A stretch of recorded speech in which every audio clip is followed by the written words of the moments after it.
Welcome to Spells and Spoilers, the podcast where we dive into all things supernatural. This season, we're starting with Charmed, so grab your spellbook and your popcorn, and let's get magical.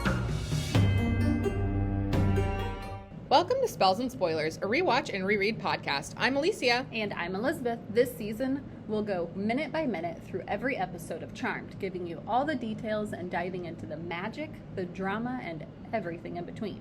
That's right. Each week we're going to break down one episode of Charmed, and today we're recapping Season 1, Episode 9, The Witch is Back. But before we get started, just a quick reminder to follow us on social media, subscribe to the podcast, and leave a review if you're enjoying our deep dive. What did you think of the title?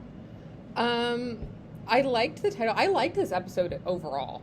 I mean, there was some interesting special effects. Yes. But overall, I liked the episode. I think it was a good premise, and it was really engaging. Yes. I think the title was very fitting because, you know, The Witch is Back. It could have been talking about the antagonist or, you know, the ancestor or, you know, even the girls. Mm-hmm. Yeah, absolutely. They greet each other. And Melinda asks, why? Why did you betray me? Matthew says, you got what you deserve. Melinda says, so you never loved me? All the passion? All the heat? But my question is, like, what did she deserve? Because it never actually tells us. Being burned at the stake, I guess, and her powers removed. Yeah, but what did she do to deserve that? Nothing. You know what I mean? Like, some of the lines in this episode didn't quite make sense to me. Yeah. Matthew says, I had to make you trust me. It was the only way to share your powers. And Melinda tells him, so now you have them. Why would you turn me in? You know I'll burn. The way she says it is so unique. It was almost like singy song. Yeah. You know I'll burn. Yeah. Matthew says that he had to keep his secret. And Melinda says, well, you can keep your trinkets too. And she pulls off a locket around her neck and throws it at him. And Matthew says, I'll find another witch to give it to. And he opens the locket. Melinda says, maybe not. And he takes out like this little, it's like a piece of paper, but it looks like a flower petal. Yeah. It's pink and it catches on fire. He throws it to the ground, screaming, what magic is this? And Melinda says, I'm taking back the powers you stole from me. And her spell is outside of time, outside of gain, know only sorrow, know only pain. And it gets like bad special effects windy. And he, like, stretches. Like, why'd they make him stretch? They could have easily, like, you know, they could have elongated him upward. Yeah. But the way they, like, made him expand outward was weird. It made him very, like, warbly. Yeah, kind of like, vibe. It was not good. No. But he gets sucked into the locket. Which I think that was a good way for him to, you know, disappear. But the way they had it set effects, up. Yeah. The effects are definitely interesting in this episode. Mm-hmm. So we join Prue at Buckland's. Rex is putting jewelry on Prue's desk. He picks up the locket, the same locket from the previous scene, and tries to open it when Prue walks in. He greets Prue, says, good morning. I've left a few things for you to catalog. A marvelous shipment from an estate back east. Prue tells him that she'll get right on it, and he leaves. Prue sees the locket, she picks it up, opens it, and then the door slams shut and Matthew comes out of the locket. He says, at last, freedom. The world has changed. What time is this? Prue says, excuse me. And Matthew asks where he is. Prue asks who he is. And Matthew says, Matthew Tate, and if you freed me from that locket, you are a descendant of Melinda Warren. And he walks closer to her, and she uses her power to make him fly across the room. And then he says, thank you. She says, for what? And he says, I tricked you into using your power on me, and now I have it. No, you didn't. He didn't. I mean, I get like he reached for her, but it wasn't like in a threatening manner. So I don't really feel that her using her power was really necessary. And I don't think it was a trick. It just happened. But he uses Prue's power, and a chair pushes her up against the wall, and then he disappears. She runs towards the middle of the room, and he appears behind her and says, behind you, witch. And Prue asks how he did that. Why do you care? Why do you care how he did that? Like, you know? Yeah. Like, clearly he's a warlock. How do you think he did that? Yeah. Matthew says, I can share your power, but you can't share mine. Prue asks what he wants, and Matthew says, I want what Melinda took from me. I want all 3 powers back. And he grabs her and tells her to defend herself and to stop time. Prue says that she can't, and so Matthew kind of realizes that she is a pair. He says, you're not alone. There are others. And then he blinks again in front of the desk and says, and the family name is now Halliwell. Rex is outside the door. He asks if Prue is okay, and Matthew uses Prue's power to break the glass out of the window, and then he jumps out, floats down to the ground, lands on his feet, and then walks away. Yeah, he definitely, like, glided. Yes. He glided. Like, what was it? 22 feet in the air or something? Well, she's on the 12th story, so... Yeah, like, it was not... That was not good. Yeah, very and, like, unique. Also, Rex, do you care? Act like you care. Why isn't he jiggling the doorknob? Yeah. Like, if you truly did care. Like, we know that you're evil, but, like, pretend like you care. Yeah. But my thought also was, like, when he landed, why wasn't there chaos? Yeah. Like, all that glass would have went all over those people. They would have been freaking out. They I would have thought it was a bomb. Extremely calm. Yeah. After the credits, we're outside Buckland's. The police are there at the same spot where Matthew jumped out the window. And Andy and Morris are questioning somebody. Which, again, there's chaos there, but it's not like, it's more activity than chaos. And where is all the glass? The man that they're questioning says, I was just sitting there, you know, reading the sports, having a cup of joe. And bam, this guy comes flying out of nowhere, you know. Weird clothes, bad manners. He nearly fell right on top of me. Morris says, when you say fell, and the man says, I mean fell, you know, from like way up there, I guess. I don't know. Morris says that it's a 10-story drop, and Andy says 12. Morris says, and you're telling us that he just got up and walked away without a scratch. That's what you're saying? And Andy's like, you got a better explanation. He's very sour in this episode. Yes. Morris, like, pulls Andy and is like, excuse me. All right, Trudeau, pull out your secret ghost hunter decoder ring and let's hear it. Andy says, look, Morris, I don't know, okay? All I know is whatever happened started up there in that office. Morris suggests they find out whose office it is. And Andy says, I already know. It's Prue's. Dun, dun, dun. And, like, here's the thing. How often, Andy, are you on the sidewalk gazing longingly into Prue's window to know. You know exactly which one is hers? Exactly. Because it's like a skyscraper. There's windows everywhere. Mm-hmm. And like, you have to literally count the floors. Yes. And surely you have to count the floors every time. Yes. I mean, you might have a general idea of where you're glancing, but... Yeah, no. He is... Yeah. There's evidence that he gazes longingly into Prue's office. He is not over Prue, I don't feel.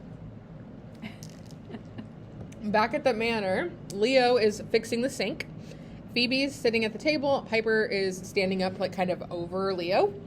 And she says, so I suggested we add crab sauté to the lunch menu, and it was great. Sold out. Do you like crab, Leo? Leo says, you know what I'd love, Piper? And she's like, what? And Leo says, it's the ratchet extension. Could you hand that to me? Piper says, sure. And she looks in the toolbox, but she clearly does not know what a ratchet extension is. Yeah. So Phoebe walks over and pulls it out. Piper says, I knew that. And she takes it from Phoebe and gives it to Leo and says, here you go. Leo says, thank you. And Piper turns to Phoebe and says, stop it. Go away. And she tries to get Phoebe to leave. And so she grabs a hold of Phoebe and tells Leo that she'll be right back. Leo's like, no problem. Okay, leave this man alone. He's trying to work. Right. In the dining room, Piper is again telling Phoebe to stop. And Phoebe says, my sentiments exactly. Stop hinting around and ask him out already. Give him some of your crab. Which I absolutely loved that analogy, I guess. But I'm not sure that I would have compared her with a crab. Yeah. I thought that was great. Yeah, Piper tells her not to be disgusting. Exactly. Also, it kind of gives us a glimpse that maybe Phoebe has given up on going after Leo. Yeah, I think maybe after the truth spell, when she said out loud that she only liked Leo because Piper did, she was like, maybe that's enough. Yeah. So I'll stop messing with you now, sister. Yes. Phoebe tells her not to be so shy, and Piper asks, well, what if he says no? Phoebe says, yeah, like that'll happen. And Piper says she's serious. Phoebe says so is she. Piper says she's never, and Phoebe's like, you're kidding, right? Did you think that they meant ask a guy out? So I kind of knew that, but to me it felt like they were implying sexually that she had never, Yes. But because she had previously been with Jeremy, and I don't feel that she had hidden that she had never done anything. Plus, she took a pregnancy test. True. So, I mean, they definitely implied that maybe she was still a virgin. Yes. But Phoebe asks, you've never asked a guy out before? And Piper says, not on a real date, no. Phoebe says, I don't understand. Am I the only person in this family who inherited the take a chance gene? And Piper says, probably, because if I remember my biology correctly, it's attached to the can't mind my own business gene. Phoebe pushes her back in the kitchen as Leo is coming out from under the sink. Leo says, part of the pipe is stuck, but I'm almost finished here. Piper says, terrific. Can I get you some tea? Leo says that would be great, and Piper goes to grab the tea out of the fridge. Phoebe walks in and asks, what would be great? Piper says, nothing. And as Piper is putting the tea on the bench, Phoebe, knocks it off the counter, and Piper freezes it before it falls and is like, Leo? Leo? Phoebe says, frozen, quick, have your way with him. I love that. She's like, go for it. He'll never know. That's not okay. That is not appropriate, Phoebe. Piper says, do you never stop? And she grabs a bucket to hold under the tea. And Phoebe's like, looks like a Kodak moment to me, and pretends to take pictures of them. Could you imagine if people were trying to take pictures now? They'd be pretending to hold up a cell phone and just tapping instead of going. I know.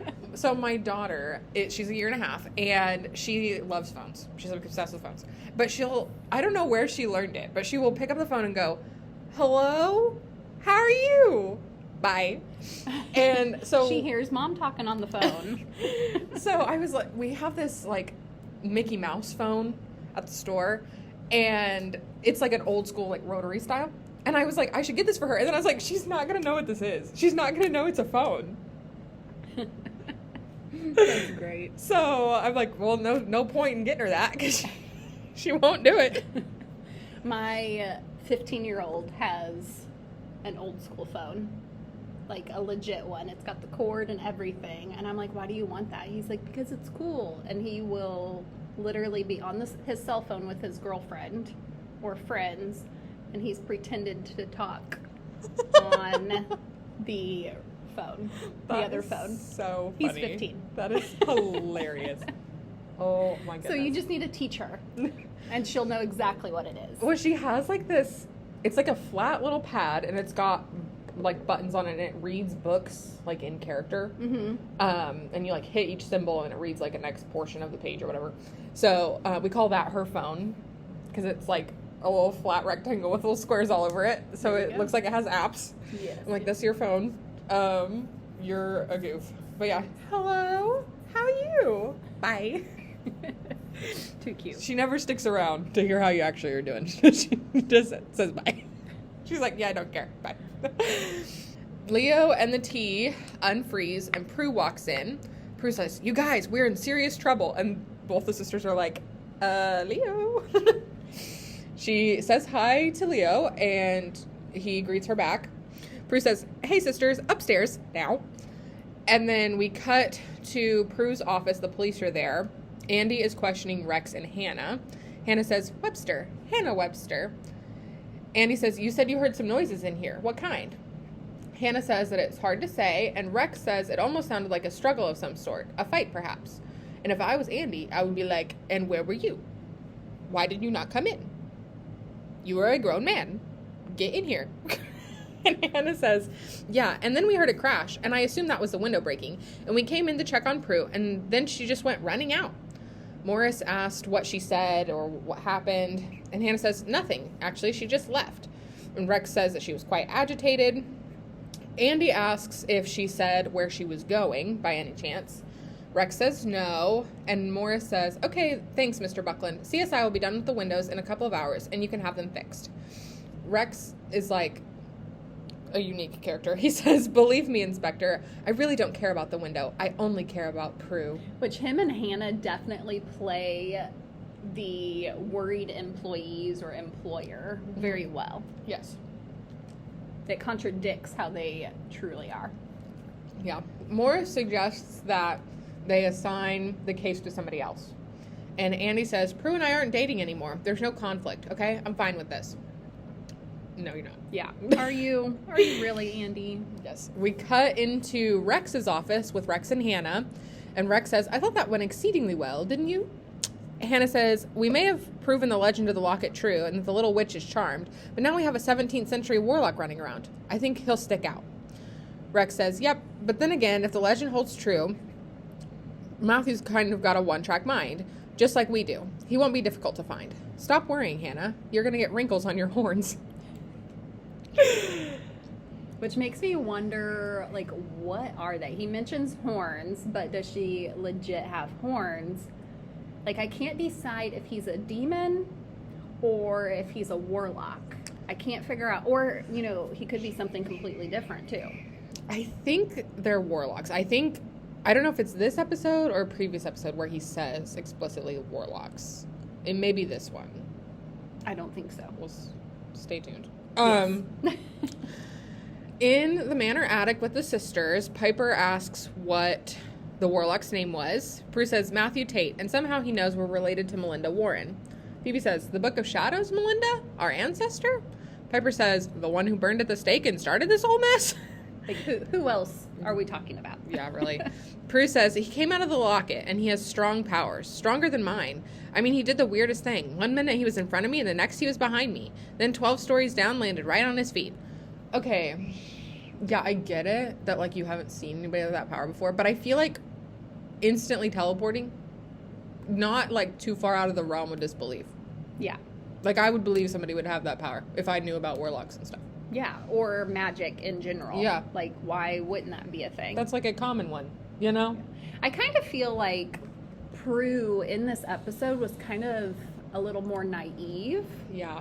On some of the details of the episode. For example, this part here where she talks about how he's stronger than her. Mm-hmm. And I'm like, well, if he's older, then that would make sense why he's stronger. And she's so new still. So I don't feel that, again, this line was appropriate.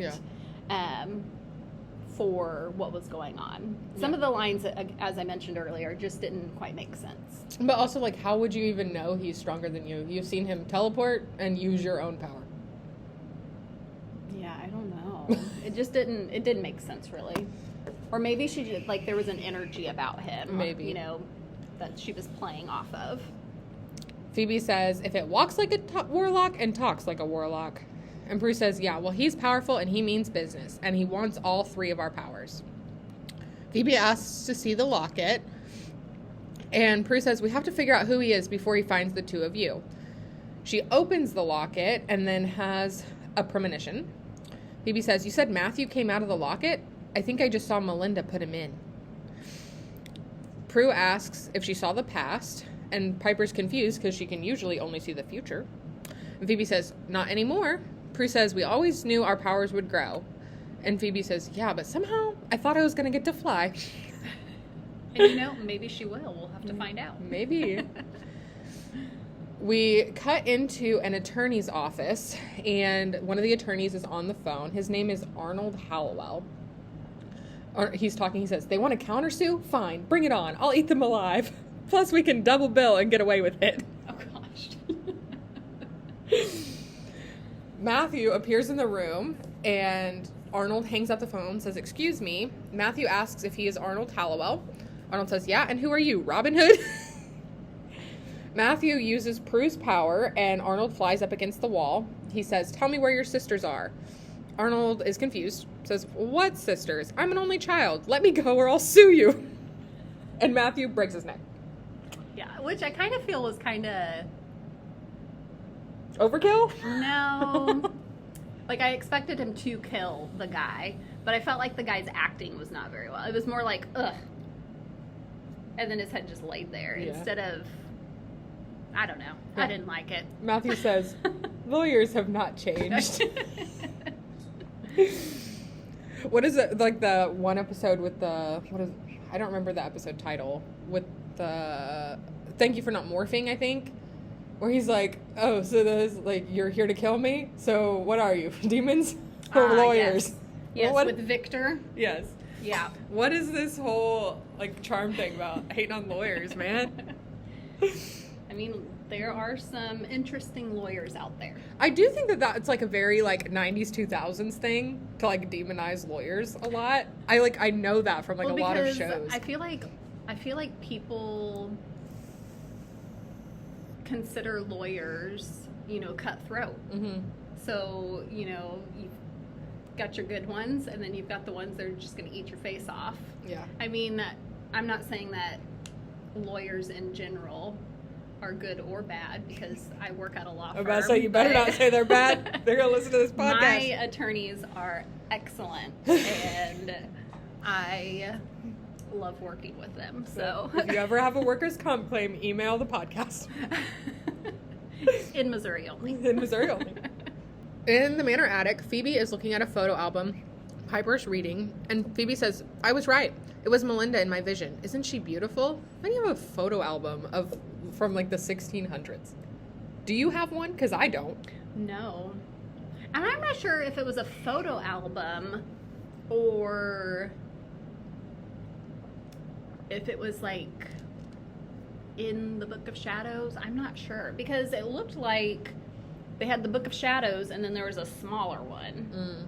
But I think the picture that was drawn of Melinda, I feel like was in the back of the Book of Shadows, but I'm not sure.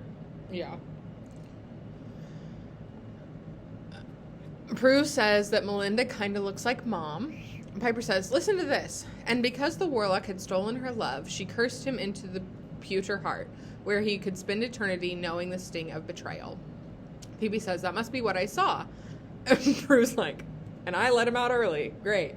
Which I'm curious to know, like, what are they reading out of? Because the book that Piper was holding looked thinner than the Book of Shadows, unless it was just cut off or something. But I'm curious, maybe it was an album or, journals, I guess, from ancestors. True. Like some genealogy and stuff. Yeah. Piper says, "You're not kidding. The legend says that the warlock must never be freed or he will destroy the Warren line. That would be us." Phoebe says, "Yeah, well, he'll have to take a number and get in line behind all the other warlocks." Prue tells them that they have never been up against anyone like him before. Phoebe asks what they should do, and Piper suggests that they hide. Prue says, "No, we have to find out exactly what we're up against, and we start with the locket and how it wound up on my desk." In the conservatory, Leo's there watching TV. Why is the handyman in there watching TV? I thought the same thing. Like, I thought it was funny how he kind of just makes himself at home. Yeah. Which they did tell him, make yourself at home. So maybe he was just taking a break. But he just kind of helps himself. He really does. I mean, anyone in their house, friend or foe, makes themselves at home. So, I don't know. Maybe it's just their house energy or something. Yes. The sisters walk in to the conservatory and Leo says, "Hey, Prue, your work's on the news. Check it out." The reporter is saying, This morning witnesses claim they saw a man fall 12 stories. He apparently got up and walked away unharmed. Prue says, "We gotta find him before he hurts somebody else, especially an innocent." Phoebe says, "And there's that I word again." Piper says, "Look, Andy's on TV." Which it literally just shows him, like, walking behind the reporter. Yes. So Phoebe says, "He's here too," and the doorbell rings, so Phoebe goes to answer it. She says, "Andy, what a surprise. How have you been?" Andy says, "I need to talk with Prue, Phoebe." Prue says, Prue, wow, how out of the loop am I? And here I thought you guys broke up. Andy says, it's not about that. It's police business. Phoebe says she's not home. She's at work. Andy does not believe her. He says, no, she's not. I just came from there, Phoebe. Dang. She literally seen him on TV. Yes.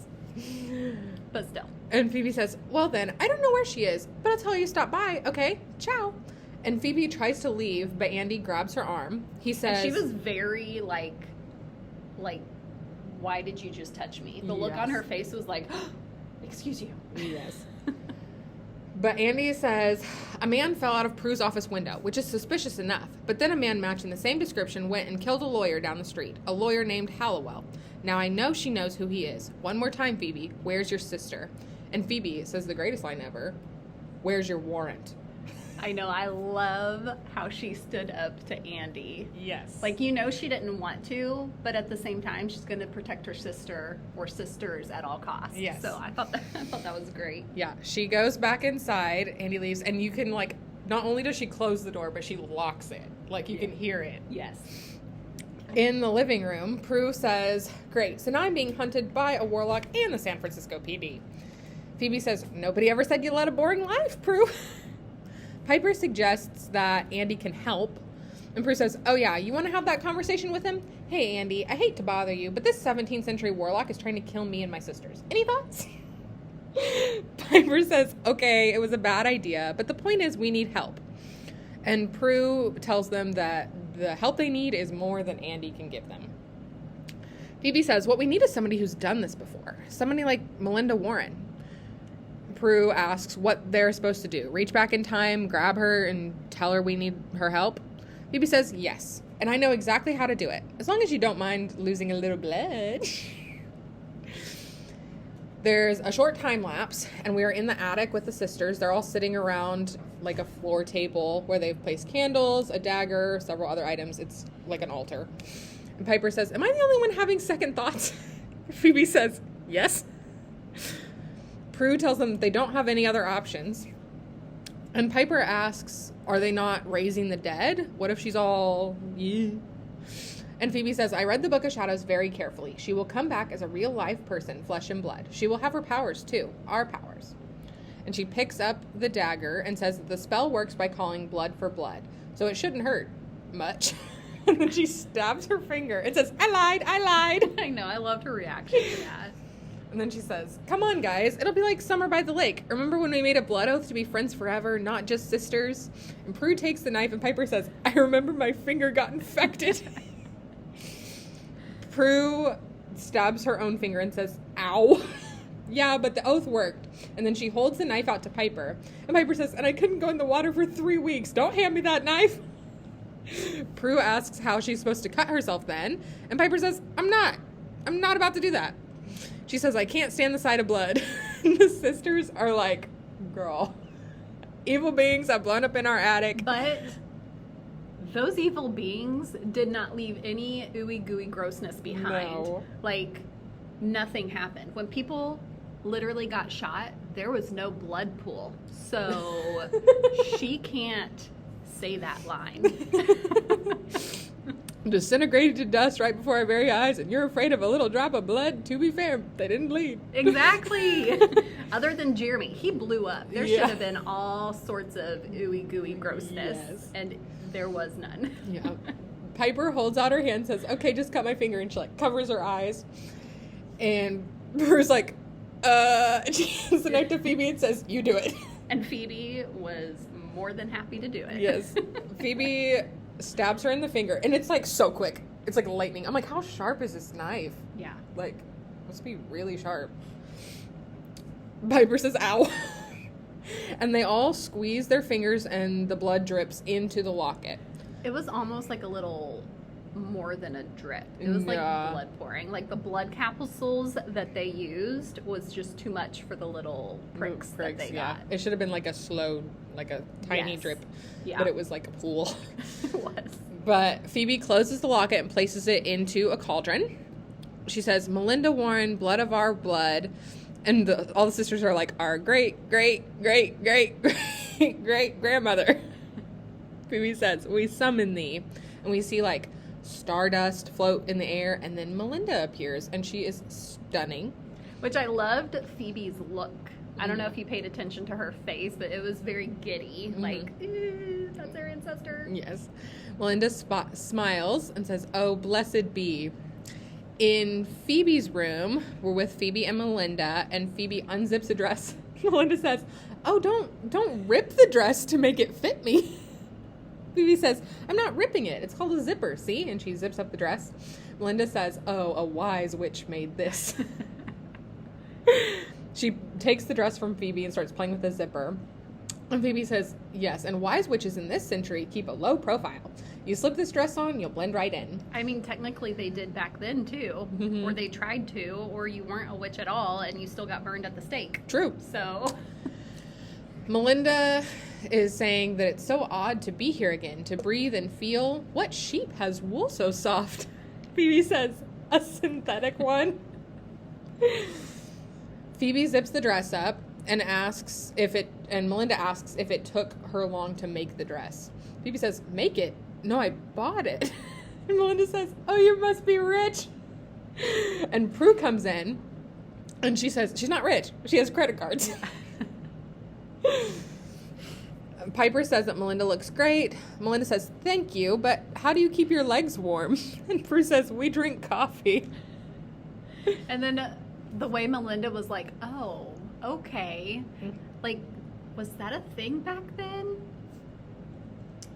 I feel like no. I feel like there was like maybe some kind of... I mean, tea was. Herbal tea. But I'm not sure about coffee. I don't know. Did they have coffee in Salem? 1692. Yes. Oh, okay. Coffee was available in 1692, but it was not as widely popular as tea. That's understandable. Coffee was introduced to New Amsterdam in 1640. Look at us learning something new. Coffee houses were starting to emerge. Interesting. Yes. The first coffee house in Boston was in 1689. That is a long time ago. I feel like that was probably some strong coffee. Yeah. It's leaded. Again, whatever that means. Whatever that means. Leo walks in. He says, oh, sorry, I let myself in. It didn't occur to me. Stop. He, like, shows up at the most awkward, weird times. I can't wait for the episode where we learn Leo's, like, story. Yes. So it stops being weird. Like, it's almost, like, in this episode, I feel like they're just trying to put him in the episode, like, as a filler. Yeah. And it's just awkward. Like, we know he's doing house repairs, but we're also told almost every time that he's done. Yeah.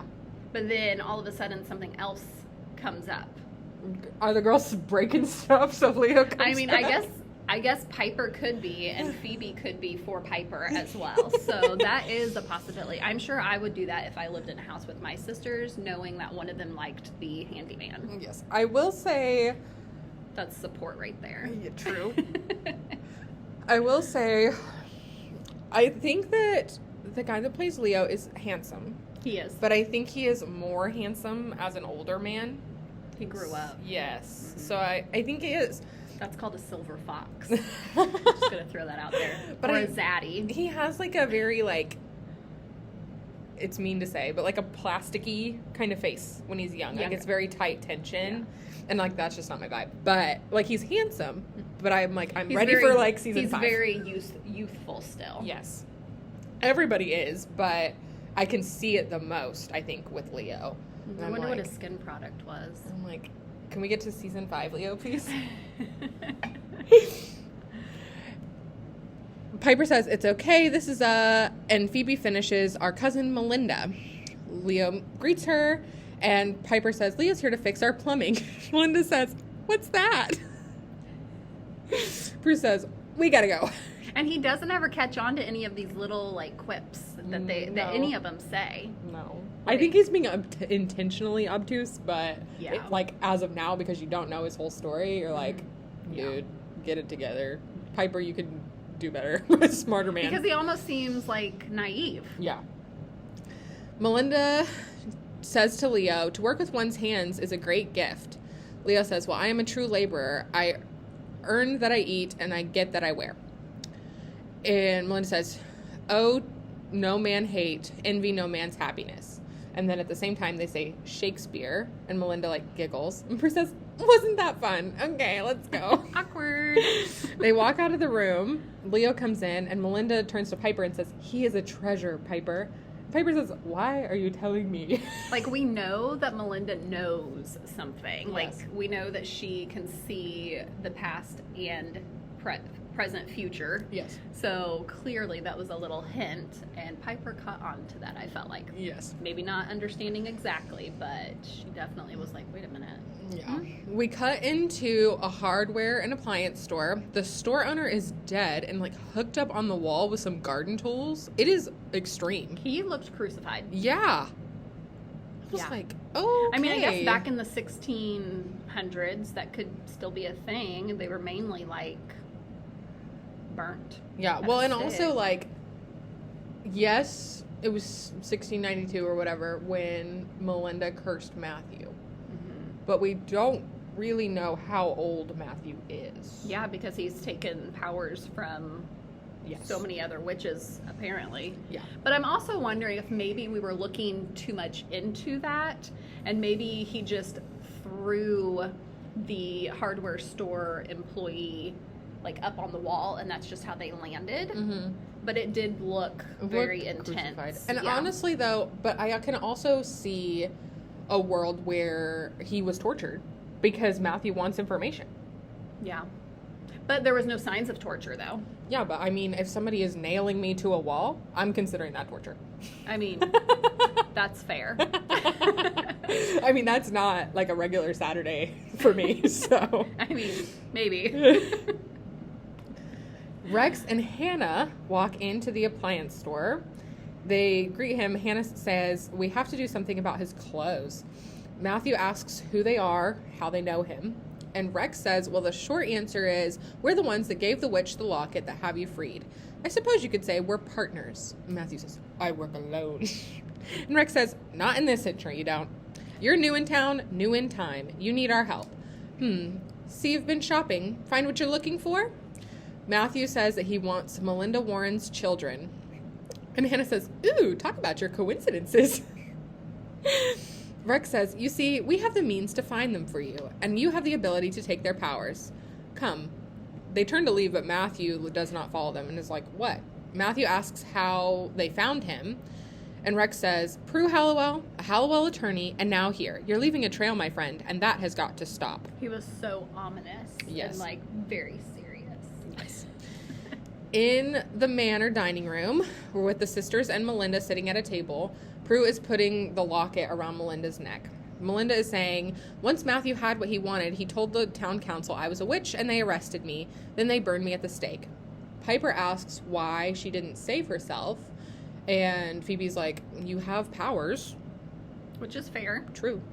But Melinda says, I had a daughter. Her name was Prudence. She meant everything to me. If I had used my powers, I would have proven Matthew's charge, and Prudence would have burned too.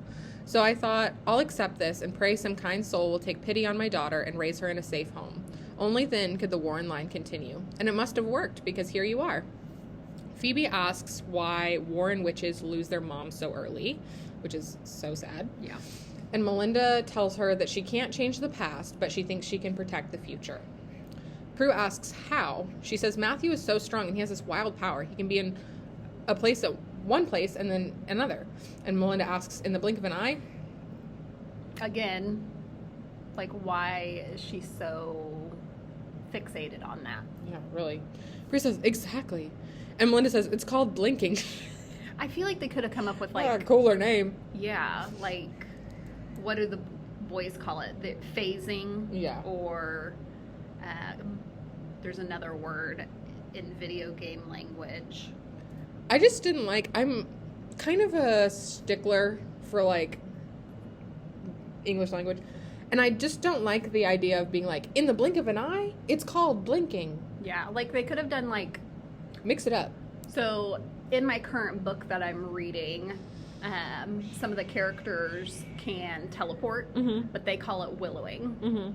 So they like willow in and out. Yeah, and like Harry Potter, it's apparating. Okay. You know? So or like, you could even just simply say teleport. Yeah. Or you could say it's called blinking, but describe it in a different way. Yeah. So you're not using the same word right after another. I don't know. Or maybe that's where that saying came from.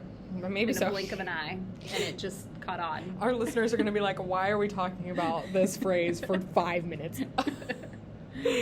But Melinda says he must have copied it from another witch. I stripped him of all the powers he copied from me, but who knows what other powers he still has. Phoebe asks what she means by that, and Melinda says that Matthew's gift is to copy the power of a good witch when it's used against him. Prue says then he definitely has mine, and Melinda says once he's copied a power, it has no effect on him. Should he gain all 3 powers, he will be impossible to vanquish. Prue asks what they should do. Melinda tells them they need to curse him back into the locket.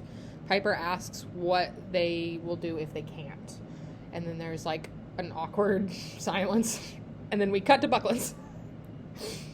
Hannah, Matthew are there. Matthew is putting on some like skinny jeans. And Hannah is sitting in a chair with her back towards him, but she's like looking over her shoulder like every 10 seconds. Matthew asks if the pants are supposed to be so tight, and Hannah says, absolutely. With that little grin, she bites her lip and was like, yes, please. Matthew says, no wonder your men frown all the time. It's a wonder they can even walk. He's like, my bits cannot have free will in these things. He asks if he has the outfit on right. Hannah says, oh, yeah. And he's like shirtless. He's got like a dark wash, skinny jeans on. He's like, his long hair is down. He does look handsome. He does. Like, definitely portrays the villain perfectly. Yes. In my mind, though, like, I'm thinking in our movies nowadays, the men are so much defined and like you see all of their like crevices and like they're just more well defined. So looking at him, it kind of gave me a glimpse of like in the the late 90s, like that's what was considered really attractive. And again, he is, but then if you look now, like our standards have definitely changed. Matthew says, if it pleases you to look. And Hannah says, I wasn't looking much. Like, and the heat in this scene is, like, tenfold. Yeah. Like, he walks over to her and, like, leans over her chair. So he's, like, whispering in her ear, basically. Yeah. He says, why the false modesty? I don't understand. Hannah says, well, it's a very complex issue these days. I mean, there's political correctness, sexual harassment. Don't get me started. Which kind of surprises me that he says that, because I feel like way back in the day, women were very, very modest. Yeah. Like, they weren't supposed to be alone with men. So him saying that kind of surprised me. Yeah. He says, what a strange time this is. So open, yet so closed, where even a warlock feels shame. That's the phrase I was looking at, where he calls her a warlock. So I was taking that as him feeling shamed. No, I think he was talking about her because she was embarrassed. But wouldn't she be a witch, not a warlock? Maybe if you're bad, you're always a warlock. So I was thinking that he was talking about himself. So that's a good, like a different perspective. Yeah. Okay. Rex walks in. He says, Hannah, what the devil? Yeah, definite jealousy was radiating off of his body. Yes. Hannah says, I told you I'd get him dressed. Rex says, 10 minutes ago. Matthew says, well, we tried on many things. She said it was difficult to choose. Rex says, playtime's over, big boy. You have a job to do. And I like how Matthew, like, he did not move from his position from Hannah either. Mm-hmm. Like, it was almost like challenging Rex. Like, what are you going to do? Yeah. He whispers to Hannah, remember, he goes back from whence he came once his task is completed. We cut back to the manor. Prue, Piper, Phoebe, and Melinda are all walking into the attic. And Melinda says, I can't believe I don't remember all the ingredients. Prue says, well, it's been a while. Phoebe says, like 300 years. And Piper tells them that it doesn't matter because whatever she doesn't remember should be in the book. They walk over to the Book of Shadows, and Melinda is surprised at how thick it's gotten. Prue asks if it wasn't always that thick. Melinda says no, but obviously each generation of Warren witches has added to it over the years and has made it so. Have you added anything? Phoebe says, us? Are you kidding? We're new at this. We can't just make up our own spell. Wait, can we? Melinda tells her to be patient. She says, all things in time, Phoebe. The book will grow as you grow. Sometimes you add to it. Sometimes it teaches you. Oh, here's the curse. And Prue hands her a pencil and a paper and tells her to just start writing. Melinda's like surprised that there's no ink. And she starts writing and she's like, ha! She's like so impressed by this pencil. Piper looks over her shoulder at the book and she's like, Grams must have added this one. And it is a spell to increase patience. Phoebe says, I bet she used that a lot raising us, huh? Prue says, we weren't all troublemakers, Phoebe. Phoebe tells them that she was not a troublemaker. She was just, and Piper says, a pain. Phoebe says, a free spirit. Which is perfect for her. Yes, and Prue says, a handful. Melinda says, a Warren. It's a family trait. So are the short tempers, the great cheekbones, the strong wills, and of course, the powers. All blessings, all signs of where you came from. This book is your connection, and it began with me. And Prue says, well, let's make sure it doesn't end with us. We need to get going. I'm kind of curious because she says that it began with me. If she was already a witch, wouldn't she have come from a witch? Or how did she become a witch? Like, I get that the bloodline started, like the powers and stuff. The power of 3 started with her because it mentions it in the book. But what is her story? Yeah. You know what I mean? I do not know. It is also possible that, like, she's the only one who knew how to write. Yeah. I mean, if we're talking 1500s. That's a good point. You know? She may have just been the one that officially started the coven. The book. Yeah. Buckland's in Rex's office. Rex has like a manila envelope and it's like a crime scene. He's like showing Matthew pictures of the sisters. He says, now this is Prue. You've already met. This is Piper and this is Phoebe. Matthew says, such marvelous paintings. You cannot feel the brush strokes. Hannah says, remind us to take you to the movies when this is all over. And he looks so confused when she says that. Yes. It's pretty funny. Rex, he has a slip of paper. He says, this is the address of Quake. Piper works there. May I suggest that you go there next and take her power? Hannah will drive you. Hannah's like, excuse me. Yeah, she got annoyed. You could clearly see it. Yes. Back in the manor, everyone is there. They're making a potion, and Prue is staring out the window. Melinda says, the curse is really simple as long as you have the ingredients I need. Piper says that Phoebe can do the spices. She'll chop the scallions. And Phoebe says, this is so cool. We've never done a curse before. Melinda says, I'm glad. They're not to be taken lightly. And Phoebe says, I just feel like there's so much we could be learning and doing if we had the right teacher.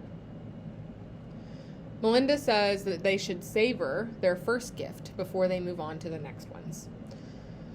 Phoebe says, I see pictures. What's to savor? And Melinda tells her, you see visions of the future and the past that will allow you to protect and to heal. Phoebe asks if Prue heard that, and Piper tells Prue to stop looking for Andy because he should be long gone by now. Prue says that he will be back, probably with a warrant. And Phoebe says, yeah, like Andy would ever arrest you. He might. He's pretty ticked. Prue asks if they have all the ingredients they need, and Piper says there's a few herbs we don't have, but I can get them at the restaurant. I'm just going to steal from my place of business. It's fine. And Phoebe says the only problem is the feather from the spotted owl. Melinda asks why that's a problem, and Prue says they're an endangered species. Certain animals from your time aren't really around anymore. Melinda asks why, and Phoebe says deforestation, pollution, it's a long story. Piper asks if they have a spotted owl at the zoo. Melinda asks, well, what's a zoo? It's fair. And Phoebe says, in theory, it's this big garden kind of place where all the animals are caged and never mind. I don't understand why she used the word garden. Yeah. Like, that didn't make sense to me. Prue says that she'll work on the feather if Piper will handle the herbs. And Piper says yes, but after she gets to Quake, she might have problem getting out because she's supposed to work the night shift. Phoebe says, I'll come with you and bring back the stuff if you get hung up. Melinda tells them that they can't leave the house. They are the two that Matthew needs. Piper says, we'll be fine. How could Matthew even know about Quake? Famous last words. Outside of Quake, Hannah and Matthew are sitting in a car across the street. Of course. Matthew is telling Hannah that he has waited over 300 years for his revenge, and as soon as Piper gets there, he will have it. Inside Quake, Piper is telling Phoebe to go into the kitchen. Why? Phoebe does not work there. She says, I'm going to cough on Martin and tell him I'm highly contagious so I can go home. Phoebe says she loves that plan. Phoebe walks into the kitchen. A waitress walks up to Piper and asks if her sweetie found her. Piper says, my what? And the waitress says, the guy with the English accent. He called earlier to see if you were working today. In the kitchen, Matthew and Phoebe are there. Phoebe is holding a rolling pin, and Matthew is, like, backing her into a corner. Why is there nobody in this kitchen? Yeah, like, literally, there was no one. It almost looked like the lights were dimmed, too, if I recall. I'm like, what is happening right now? Phoebe goes to hit him with the rolling pin, but he grabs it and throws it to the floor. And then he grabs Phoebe, and she has a premonition. Matthew says, now I have your power, and I see Melinda's here. Good, she will die at my hand. Because the premonition they had was them, like, putting the feather in the curse. So now he can see everything. And he pushes her to the ground, and he blinks out of the room when Piper comes in. Why did he not just wait for Piper? That was a good point. Maybe he didn't realize that Piper was there, too. Maybe, but, like, he could have stuck around for, like, 10 seconds. Yeah. Piper asks Phoebe if she's okay, and Phoebe says, it was Matthew. He's gone, but he copied my power. Outside the manor, Andy is sitting in his car, parked across the street, doing, like, a stakeout on the sisters. Inside, Prue and Melinda are walking down the stairs. Prue says, I found a spotted owl at the museum where I used to work. Stuffed. Melinda says, we only need one feather. Prue says, good. Maybe that'll keep it down to a misdemeanor. Look, I'll be back as soon as I can. And she leaves. Outside, Prue drives down the street and Andy follows her. Inside, Melinda walks in the kitchen. She sees, like, a blender, or like a food processor or something, on the bench. And she reaches over, she presses a button, and it turns on. And she, like, jumps back in fear. And she quickly, like, reaches back over and turns it off when the phone rings. She looks around, and the machine eventually picks up. Phoebe's voice says, hi, we're not home, you know the drill. And Phoebe's like, Prue, pick up, because this is, like, old school voicemail, so it's, like, projecting into the room. Mm-hmm. But Melinda doesn't know about phones. So she is like, Phoebe, I'm here. Phoebe's saying, you guys need to be really careful. Melinda's like, Phoebe, I'm literally here talking to you. Phoebe says, Matthew was here. He could be on his way. Melinda presses a button on the machine, and it is the off button, so it turns off. Mm-hmm. Phoebe says, the line went dead, and Piper and Phoebe run out of Quake. Back at the manor, there's a big bang at the front door. Melinda runs into the foyer, and Matthew is there. Matthew says, we meet again. And Melinda says, yes, and the sight of you still makes me ill. Matthew says, funny, the fact that I can now destroy your line forever makes you so much more appealing. Melinda says, you think I won't stop you. And Matthew asks, how? You made your curse before, and you still burned. And Melinda says, and yet I'm here now, aren't I? Matthew says, you're nothing more than a dead witch watching over stupid girls who are about to die themselves. Melinda tells him that he is not going to touch them, and Matthew says, too late. I already have 2 of their powers. I just need the 3rd. I believe her name is Piper, unless you want to freeze me. Melinda says, go to hell where you belong. Also, I understand that Matthew's powers, I understand that the sister's powers that Matthew has copied don't work on him, but I would like to see Melinda use her powers, because she should have her fully realized powers. Yeah.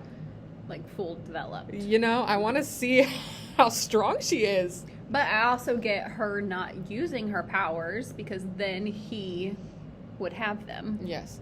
And that would defeat the purpose. But, spoilers, but, like, each of the sisters gets a secondary power. Yes. In the future. Mm-hmm. Use some of those. I want to, like, even if she's not using them on Matthew, I just want to see her using them in her real life. I love magic. You're like, I just need a glimpse. Yes. Matthew says, so that's why they brought you back, isn't it? You think you can curse me again? Hell, I might just kill you now. Melinda says, go ahead. I've already given them the curse. Matthew accuses her of lying. Melinda says, am I? And Matthew says, the one with the feather. Where is she now? Where's Prue? Tell me. And Melinda says, she's at the zoo. And Matthew says, and that's where I'll kill her, and I'll come back for the other two. That way you can watch them die, and I can watch you suffer. And he, like, kisses her really aggressively. And then he says, and then you'll be next. And then he blinks out of the room. Buckland's in Rex's office. Rex is sitting on a couch. Hannah walks in.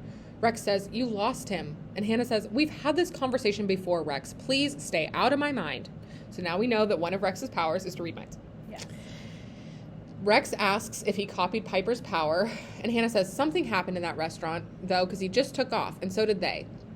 Rex asked, why didn't you follow him? Hannah says, I tried. Why don't you just follow him right now?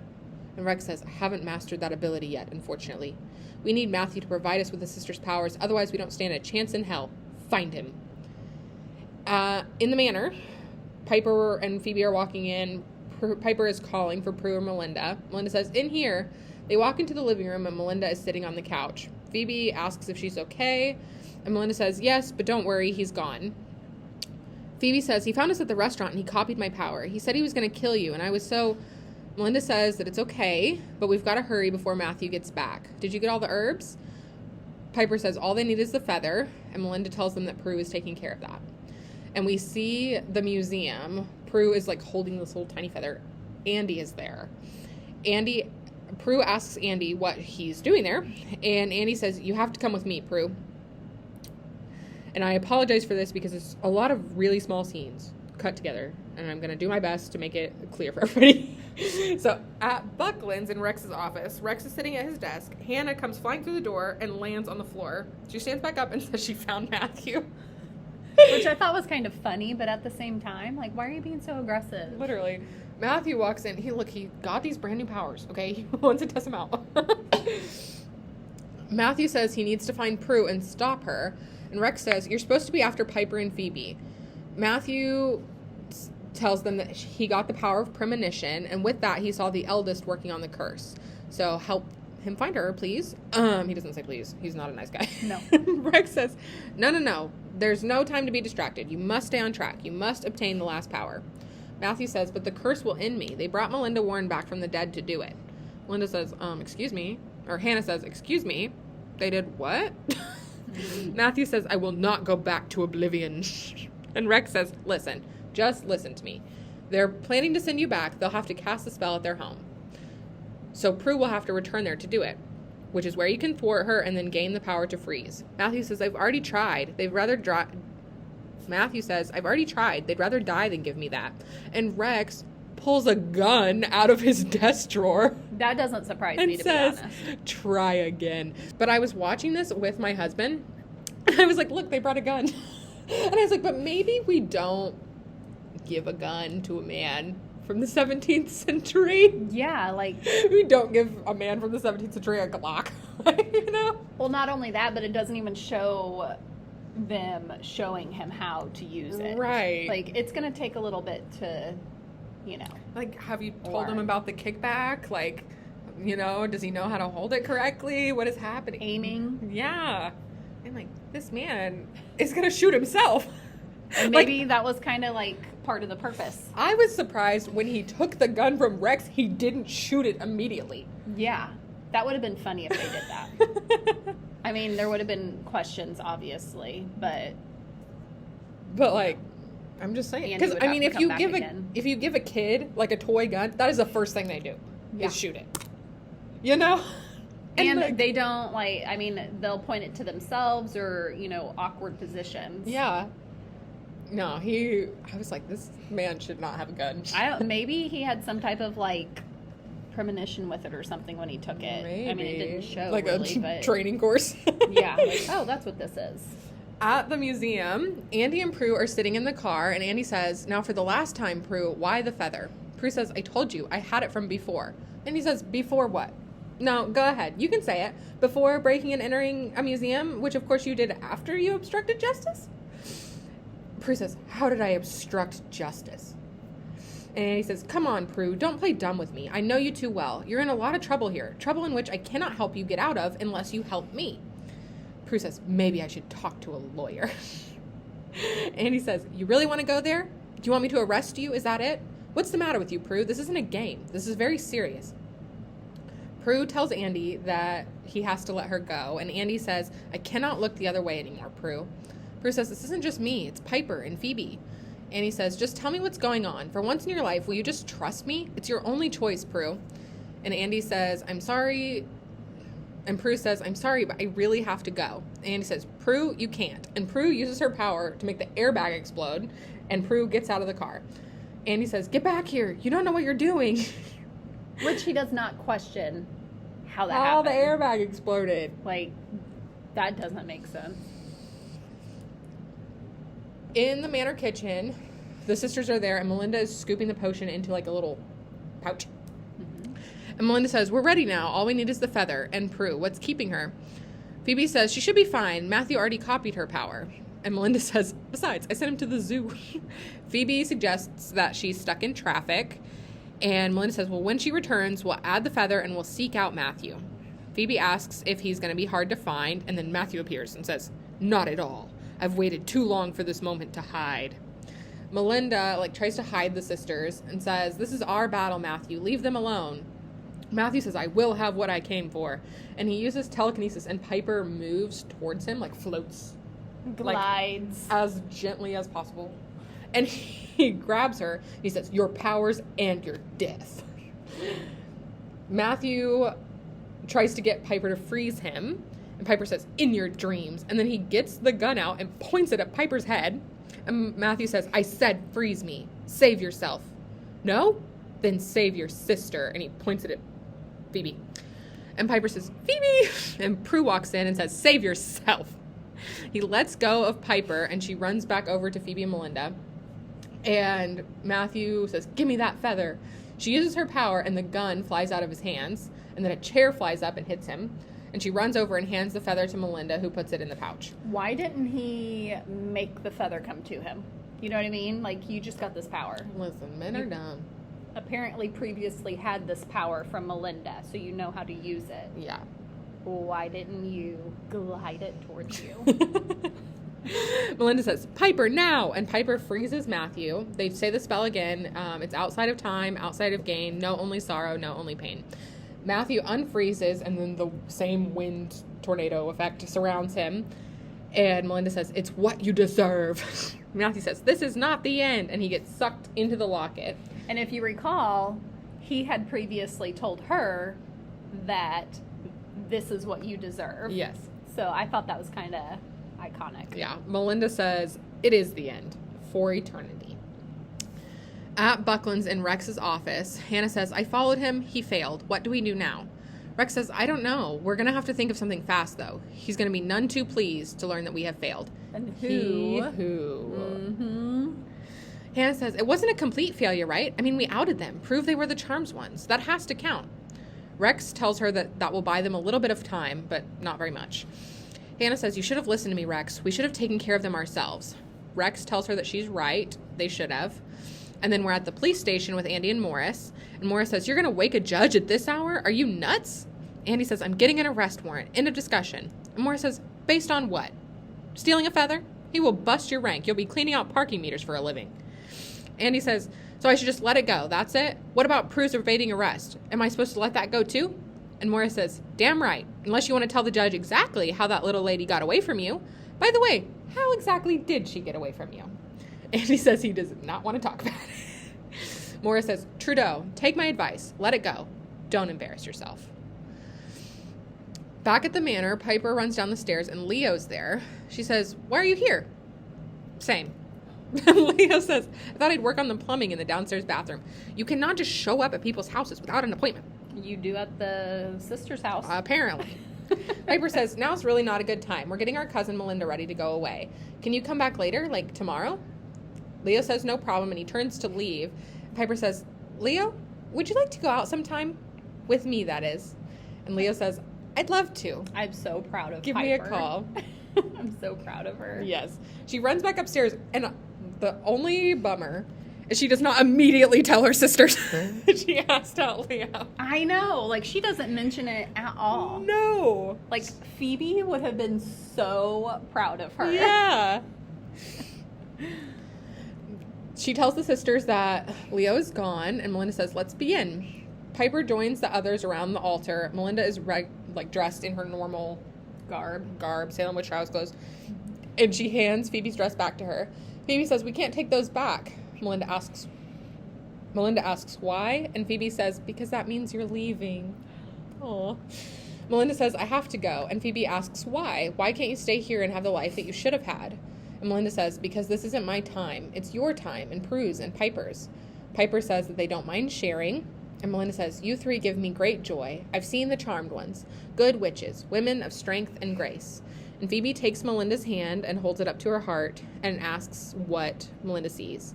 And Melinda, starts crying. And Melinda says, I see the future.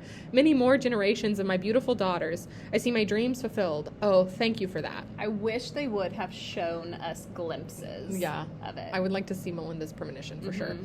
But she puts on the locket, Matthew's locket, and they all join hands. And Prue says, Melinda Warren, blood of our blood, we release you. And Melinda says, blessed be my daughters, I love you. And then the same stardust sparkles surround her and she disappears. Phoebe says that she's going to miss her. Piper says, me too. And Prue says, we can always bring her back. Which I feel... So, if you recall, towards the beginning-ish of the episode, Prue had mentioned that she would try to find out where the locket came from. Mm-hmm. They never discuss this. No, true. She doesn't go to Rex and try to figure out, hey, where'd you get this at any point? And I wish that they would have. Maybe they'll do it in future episodes. Mm-hmm. But I did catch on to that they never really did figure out where that lock came from. Because he mentioned that it had come from an estate. Yeah. But was not very specific. So. Yeah. So who was your Witch of the Week? So I actually did not have a Witch of the Week because I felt that all the sisters played pretty equal parts throughout the episode, and it brought them all together. It was definitely an episode that showed each of their powers. I know that Piper didn't really use her I know Piper didn't really use her powers, but that was kind of the point. Right. But she was also strong enough to deny using her powers. And then the other sisters, I just think that their powers were,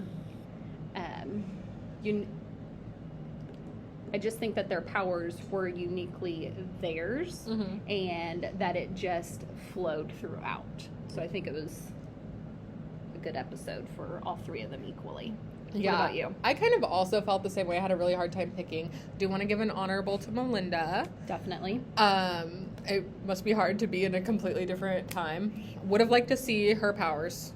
Yes. But I like the way that she talked to the sisters and really built them up. Yeah, she encouraged them very well. Yes. But I feel like the sisters, they all really did play an equal part. They all had I loved Phoebe's little quips and I sass. always love her lines. I love that Piper asked out Leo. I love that Prue stood up to Andy, mm-hmm. because I feel like that would have been a really easy situation to fall into. But I like that she stood up to him. Andy he's on one this week. I don't know what's happening, but I think he's heartbroken. He is heartbroken, and I think he's in the anger phase of grief right now. Yeah. And I think he's kind of in this place where he wants Prue's attention, and he doesn't really care how he gets it. Yeah. He's gonna arrest her, and that's okay. Yeah, it's fine. Because you know what? She'll be talking to him. Exactly. Mm-hmm. The problem is, though, then she'll get a lawyer, and then she won't have to talk to him anymore. Right. That's it for today's episode of Spells and Spoilers. Thanks for hanging out with us. Don't forget to subscribe so you never miss an episode, and follow us on Instagram at Spells and Spoilers and TikTok at Spells and Spoilers Pod for more. We'll be back next time with more supernatural fun. See you later. Bye.